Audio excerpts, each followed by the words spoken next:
Satu perikop, satu hari. Pembacaan kita pada hari ini terdapat di dalam Injil Matius pasal yang ke-27, ayat 1 sampai ayat yang ke-10. Demikian pembacaan firman Tuhan. Yesus diserahkan kepada Pilatus, kematian Yudas. Ketika hari mulai siang, semua imam kepala dan tua-tua bangsa Yahudi berkumpul dan mengambil keputusan untuk membunuh Yesus. Mereka membelenggu dia, lalu membawanya dan menyerahkannya kepada Pilatus, wali negeri itu. Pada waktu Yudas yang menyerahkan dia melihat bahwa Yesus telah dijatuhi hukuman mati, menyesallah ia. Lalu ia mengembalikan uang yang 30 perak itu kepada imam-imam kepala dan tua-tua, dan berkata, "Aku telah berdosa karena menyerahkan darah orang yang tak bersalah."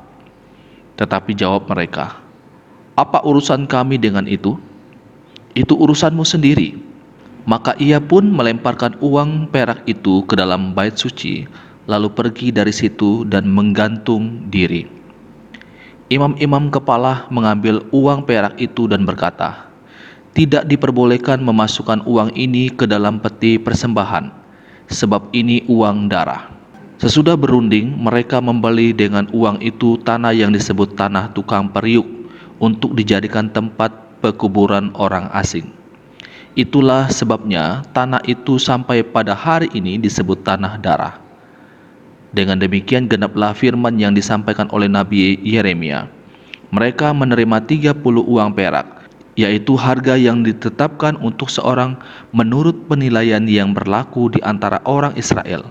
Dan mereka memberikan uang itu untuk tanah tukang periuk, seperti yang dipesankan Tuhan kepadaku.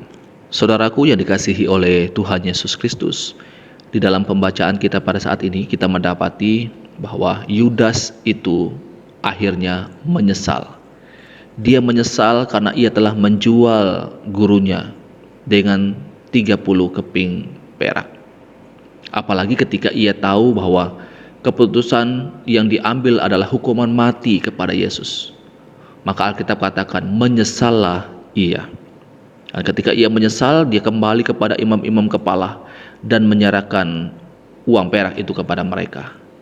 Dan setelah itu dikatakan bahwa dia menggantungkan dirinya dan ia mati. Bapak Ibu Saudara yang dikasihi oleh Tuhan Yesus Kristus, menyesal akan dosa tentu ini adalah hal yang baik. Tetapi menyesal akan dosa tidak cukup. Harus sampai pada pertobatan, memohon pertolongan dan pengampunan daripada Tuhan. Yudas ini ketika ia telah melakukan satu kesalahan dan dia sadar akan hal itu, dia datang kepada imam-imam memberitahukan kepada mereka akan penyesalannya. Bukannya ia datang kepada Tuhan memohon belas kasihan daripada Tuhan.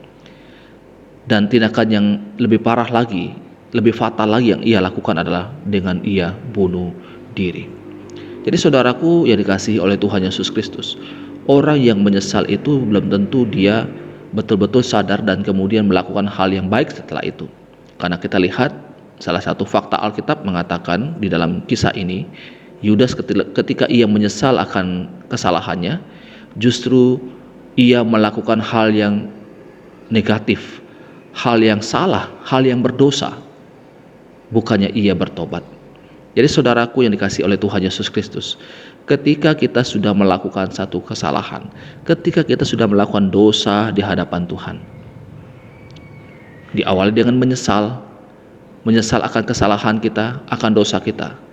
Tapi mari kita juga datang kepada Tuhan, memohon pengampunan daripada Tuhan, bertobat akan dosa-dosa yang kita sudah lakukan di hadapan Tuhan, dan tidak akan mengulanginya lagi.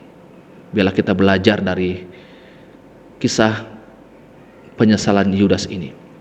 Saya dan saudara, waktu kita berbuat dosa, mari kita datang kepada Tuhan, memohon belas kasihan daripada Tuhan, bertobat akan dosa-dosa kita, dan hidup memuliakan nama Tuhan.